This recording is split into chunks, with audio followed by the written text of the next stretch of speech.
one guy မာတီလေးရယ် full way ရယ်ကိုခလုတ်တစ်ခုလည်းနဲ့ပဲသုံးကျင်တယ်ပေါ့နော်ဒီ one guy ကနေပြီးတော့ခလုတ်ဖွင့်ပိတ်လုပ်ရင်ဒီ one guy ကခလုတ်ကောအောက်က full way ခလုတ်ကောပေါ့နော်အဲ့နှစ်ခုလုံးအဖွင့်ပိတ်လုပ်ချင်တယ်ဘယ်လိုလုပ်ကြမလဲဆိုတာဒီလာမေးထားတာလေးရှိပါတယ်အခုလိုဗီဒီယိုလေးနဲ့တစ်ခါလေးရှင်းပြပေးမှဖြစ်ပါတယ်ခင်ဗျာလုံနည်းတီးသွားရင်တော့လွယ်ပါတယ်အဲ့တော့ဒီကောင်လေးကိုဘယ်လိုလုပ်ကြမလဲဆိုတာတစ်ချက်တော့လိုက်ကြည့်ပေးပါခင်ဗျာဒီလိုဝမ်ကိုင်းမာတီနဲ့ပေါ့နော်ဝမ်ကိုင်းမာတီရဲ့အောက်မှာတော့ဒီလို၄ဘက်ခုံပေါ့နော်၄ဘက်ခုံတစ်ခုသုံးထားဒါမျိုးလေးသုံးထားတယ်ပေါ့ဗျာ30ရန်သုံးချင်တာတော့ဒီဘော့ခလုတ်လေးအဖွင့်ပိတ်လုပ်ရင်ဒီကောင်ပိတ်တယ်ဆိုရင်ဒီအောက်ကလည်းပိတ်ရှင်တယ်ဒီကောင်ဖွင့်တယ်ဆိုရင်ဒီအောက်ကလည်းဖွင့်နေတာအဲ့လိုပုံစံမျိုးလေးပေါ့နော်အဲ့လိုပုံစံမျိုးလေးဆိုတော့ဘယ်လိုလုပ်ကြမလဲဆိုတော့ဒီအဓိကတော့ဒီခုံမှာမူတည်တယ်ပေါ့နော်ဒီခုံကိုကွာတစ်ချက်နောက်ကိုလှမ်းကြည့်လိုက်ပေါ့နော်နောက်ကိုလှမ်းကြည့်လိုက်လို့ဒီမှာဒီလို line နဲ့ neutral ပဲရှိတယ်ဒီကောင်တော့ up ပေါ့နော်ဒါတော့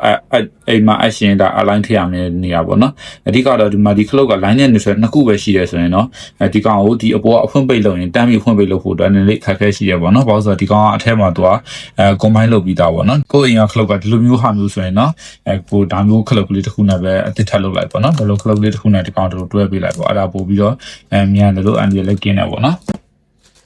အဲ့လိုမျိုးပဲねဒီလိုခလုတ်ဆိုရင်တော့လောက်ကတာလွယ်ပါတယ်ဒီလိုခလုတ်ဖွင့်ကြည့်လိုက်ရင်သူကခလုတ်ကခလုတ်တက်ဒီအောက်ကဒီဝီဘလက်ခုံတွေပေါ့နော်ဒီမာဒီခုံတွေကတက်အဲ့လိုမျိုးလေးခွဲထားရဲဆိုရင်တော့ဒါလောက်ကလွယ်ပါတယ်နော်အဲ့တော့ဒီခုံနဲ့ကျွန်တော်လုပ်ပြပေးပါမယ်ဒီမှာကျွန်တော်ကျိုးလေးတစ်ခုလုပ်လာပေါ့နော်ဒါ EVC ကအဝင်ကျိုးလိုပဲသဘောထားလိုက်ပေါ့နော်ပြီးရင်ဒါလေးကိုပလက်ထိုးပြအောင်ဖြစ်တဲ့အတွက်ဒါအဝင်နှစ်ဆလိုပဲသတ်မှတ်လိုက်မယ်ပေါ့အဝင်နှစ်ဆမှာဆိုရင်အပြာကို line ကိုသတ်မှတ်မယ်ဒီခဲရအောင်ကိုဆိုလို့သတ်မှတ်လိုက်မယ်ပေါ့ဗျာအဲ့တော့ဒီအရင်ဆုံးဒီအစမှာဝင်မယ်ဆိုတော့ဒီအစားလေးကိုထည့်ရမယ်ပေါ့ဗျာအဲ့တော့ EPC ကတစ်စားကိုခလုတ်မှာဒါ line တစ်စားကိုခလုတ်မှာထည့်မယ်ပေါ့နော် neutral တစ်စားကို neutral မှာထည့်လိုက်မယ်ပေါ့ဗျာ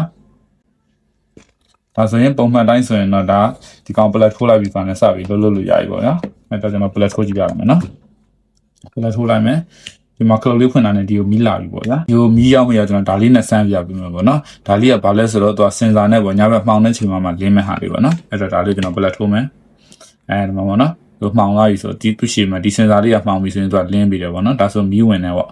မှာခလုတ်ပိတ်ထားမယ်ဒါဆိုရင်မီးမရှိဘူးပေါ့နော်ဒီခုံနဲ့ဒီအောက်ကခုံနဲ့ flan တွဲမယ်ပေါ့ဗျာကျွန်တော်တို့ကျိုးနှာမယ်ပေါ့ဗျာ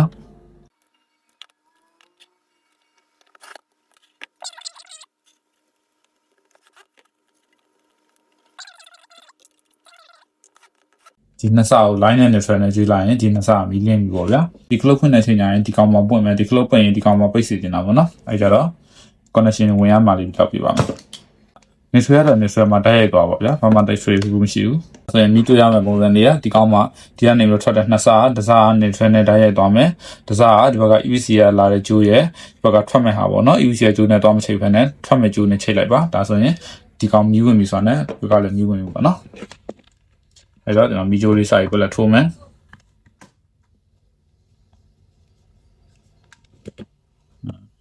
အခလုတ်ဖွင့်ပေါ့နော်ဒီမှာဒါလေးကဒီကောင်လေးတော့စင်ဆာလေးရှိနေလို့ပေါ့နော်ဒီကောင်လေးမှောင်မှလင်းမှဆိုတော့ကျွန်တော်ဒီနားလေးလင်းလေးပိတ်လိုက်မှာဗျာဒါဆိုရင်ဒီမှာမီးလာနေပြီအဲ့လိုပဲဒီမှာလည်းမီးလာမယ်ပေါ့ဗျာဒီမှာလည်းမီးလာမယ်ပေါ့ဒီကခလုတ်ပိတ်နေဒီမှာမီးပိတ်သွားပြီပေါ့နော်မလားတော့ဒီကဖွင့်မှဒီကလာမယ်ပေါ့ခုလို့ဆိုရင်တော့မိထားတဲ့ညီကိုလည်းဒီဟာလေးကြည့်ပြီးတော့လုတ်တက်သွားမယ်လို့မျှော်လင့်ပါတယ်ခင်ဗျာတခြားသူတွေအတွက်လည်းဘ ഹു တုဒတစုံတရာဖြစ်မယ်လို့မျှော်လင့်ပါတယ်ခင်ဗျာဒီဗီဒီယိုလုတ်ပြတဲ့ရွေချက်ကတော့ဒါကိုနားမှာဒီမိခရတွေပါခေါ်လို့အဆင်မပြေတဲ့လူကိုတိုင်းအိမ်မှာဘယ်လိုလုပ်ကြမလဲဆိုပြီးလုတ်ချင်တဲ့သူတွေအတွက်ဒီဗီဒီယိုလေးလုတ်ပြရဖြစ်ပါတယ်ခင်ဗျာပြီးတော့ဒီလက်စနဲ့ပတ်သက်တဲ့ပစ္စည်းတွေတစ်ခုခုသိချင်တာရှိရင်လည်းကျွန်တော်ဒီမှာအချိန်မျိုးဆက်တယ်မြင်နိုင်ပါတယ်ခင်ဗျာအားလုံးကျေးဇူးတင်ပါတယ်ခင်ဗျာနောက်ဗီဒီယိုကနေပြီးတော့ဆက်လက်ဆောင်ပေးကြပါမယ်ခင်ဗျာ